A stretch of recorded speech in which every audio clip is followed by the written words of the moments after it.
So you want to run the Roman Empire.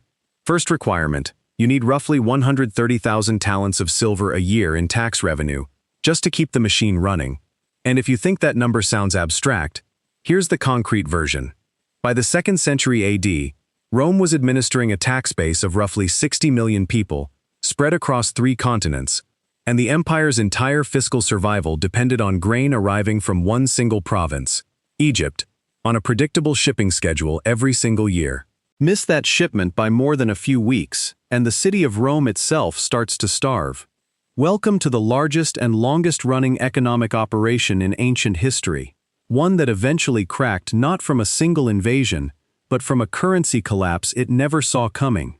What did Rome actually sell as an empire? Why would a province thousands of miles from Italy pay taxes to a government it would never see in person? And why did an empire with the most sophisticated economy the ancient world had ever produced eventually debase its own currency into worthlessness? Getting into the emperor business wasn't cheap. Augustus, the first emperor, personally financed the transition from republic to empire using his own inherited fortune plus the spoils of Egypt after defeating Cleopatra in 30 BC, seizing roughly 400 million sesterces in captured treasure in a single campaign, the ancient equivalent of a hostile takeover bankrolled by looting the target company's vault. That capital injection alone let him settle 120,000 discharged soldiers with land and cash bonuses without bankrupting the treasury.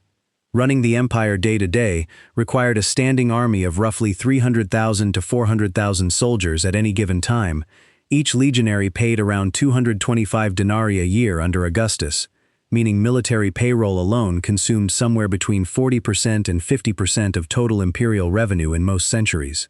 This wasn't a business you bootstrapped. This was a business you inherited, conquered into, or bought your way into, with someone else's gold. If conquest was too slow, there was a faster path.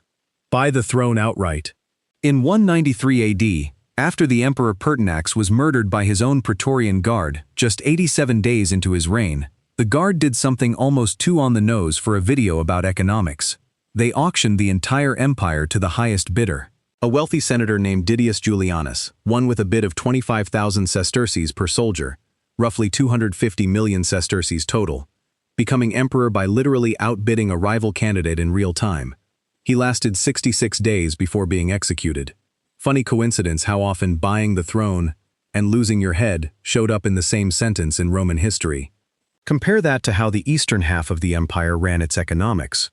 While the western provinces relied heavily on land tax and grain requisitions, Roman Egypt operated almost like a private royal estate, taxed separately and more intensively than any other province, generating an estimated 1/3 of the entire empire's grain supply from the Nile floodplain alone. Egypt's tax administration was so tightly controlled that senators were legally barred from even visiting without the emperor's personal permission, because whoever controlled Egypt's grain could, in theory, starve Rome into submission. One province, functioning as both breadbasket and leverage point for the entire imperial system. Here's a stat that surprises people. Contrary to the image of relentless imperial taxation crushing the provinces, actual tax rates under the early empire were often lower than what many regions had paid their pre-Roman rulers, typically somewhere around 10% of agricultural output in many provinces. Rome's real innovation wasn't squeezing more out of people.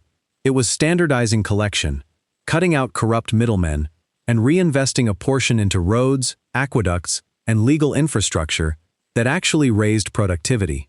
Provinces frequently got wealthier under Roman rule, at least in the first 2 centuries. That said, none of this worked without a backstop against total system failure. The empire's version of a safety net was the annona, the state grain dole, which by the late Republic and into the empire supplied free or subsidized grain to roughly 200,000 Roman citizens in the capital alone. It covered subsistence-level food security for the urban poor. It did not cover unemployment, health care, or provincial famine relief.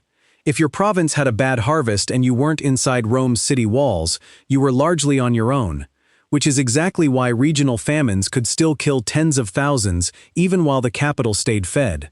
So why would anyone want to run this thing beyond raw power? Here's the real mechanism. Rome's economy functioned as a wealth extraction and redistribution engine.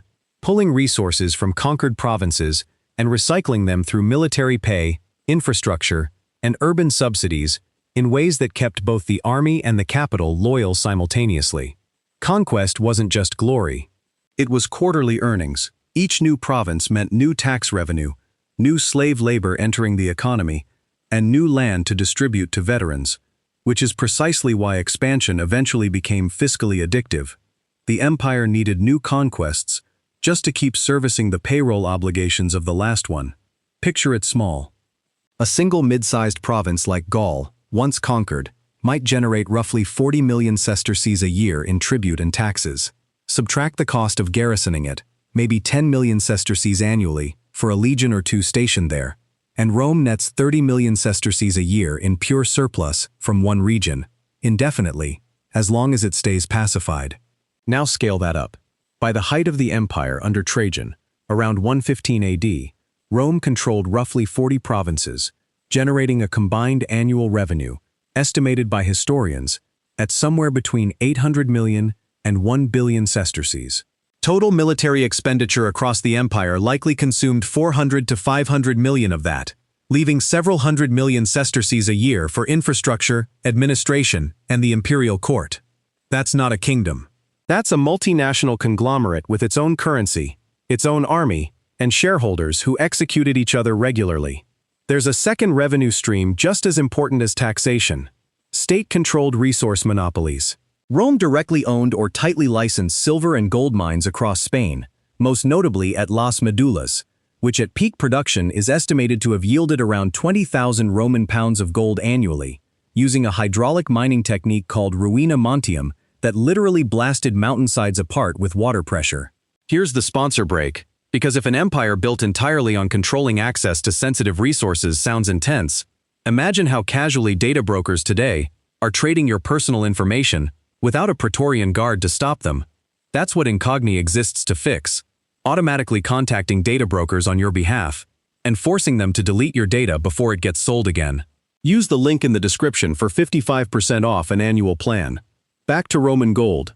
Combined mining revenue from Spain alone is estimated to have contributed meaningfully to imperial coinage output for over 2 centuries, effectively functioning as Rome's central bank reserve, right up until the mines began depleting in the 3rd century, which, unfortunately for Rome, is exactly when everything else started falling apart too.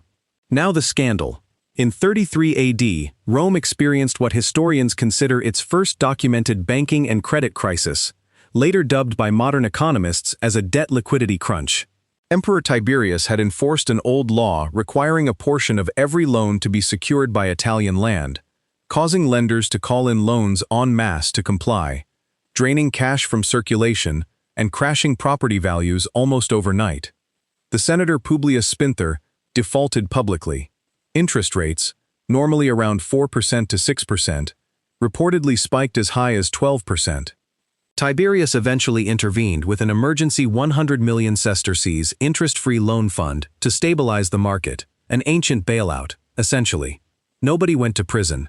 The lenders who triggered the panic kept their fortunes. Funny how that pattern never really goes away. Then came the real collapse, and this one took nearly a century to fully unfold.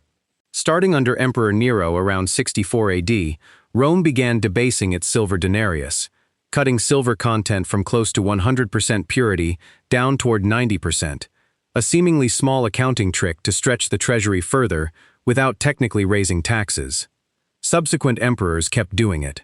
By the reign of Gallienus in the 260s AD, during the depths of what's now called the crisis of the 3rd century, the denarius's silver content had collapsed to roughly 5%, sometimes less. Coins that looked silver on the outside but were essentially bronze with a thin wash. Inflation, which had been mild for centuries, exploded. Prices for basic goods in Egypt, where we have unusually good surviving records, rose by a factor of nearly 1,000% across the 3rd century. Soldiers, paid in increasingly worthless coin, mutinied repeatedly. Rome had 26 different emperors in the 49 years between 235 and 284 AD, most of them killed by their own troops. Emperor Aurelian tried a currency reform in 274 AD, reissuing coins with a marginally higher, still modest silver content. But by then, trust in imperial coinage had been so thoroughly wrecked that many transactions had already reverted to barter, or Egyptian grain receipts used as informal currency. Pull the lessons out of that collapse. First, currency debasement works exactly once, as a short-term fiscal patch, and then it stops working forever, because once people notice, they price in the fraud permanently. Second, an army that isn't paid in something it trusts stops being an army and starts being the empire's biggest liability, which is precisely how you get 26 emperors in 49 years. Third, systems built on extracting new territory to fund old promises eventually run out of new territory, and there is no version of that math that ends well. Here's the insider stat that reframes the whole empire. Rome wasn't ultimately destroyed primarily by barbarian invasion, even though that's the popular story. Modern economic historians increasingly point to internal currency collapse and provincial tax base erosion in the 3rd century as the deeper structural wound. The invasions of the 5th century succeeded largely because the fiscal and monetary system underneath the army had already been hollowed out for 150 years. The barbarians didn't break the machine. They walked into one that had already broken itself financially, decades earlier. Zoom out, and the structural truth is this: the Roman Empire functioned as history's largest tax farming and currency issuing operation, one where legitimacy was maintained exactly as long as the money kept flowing predictably to soldiers and citizens, and collapsed the moment that predictability broke, regardless of how many legions were still technically on the payroll. So what did actually running a piece of Rome's economy look like in real numbers? Small scale. A single provincial governor's estate and tax farm operation might extract 5 million sesterces a year from local tribute and land, with maybe 1 million in operating and bribery costs, netting roughly 4 million sesterces annually. A comfortable regional fortune, no army required. Large-scale, an imperial-level operation controlling multiple provinces, mines, and grain contracts, generating 800 million to 1 billion sesterces a year empire-wide, against 500 million in military and administrative costs, netting several hundred million sesterces a year, guaranteed for exactly as long as your soldiers still believe your coins are worth what they say they are. So yes, you could run the Roman Empire. Just remember, the legions are the overhead, the grain ships from Egypt are the supply chain, and the moment your currency stops being trusted, it doesn't matter how many provinces are still technically on the books. You're not an emperor anymore. You're just the last name on a coin nobody wants.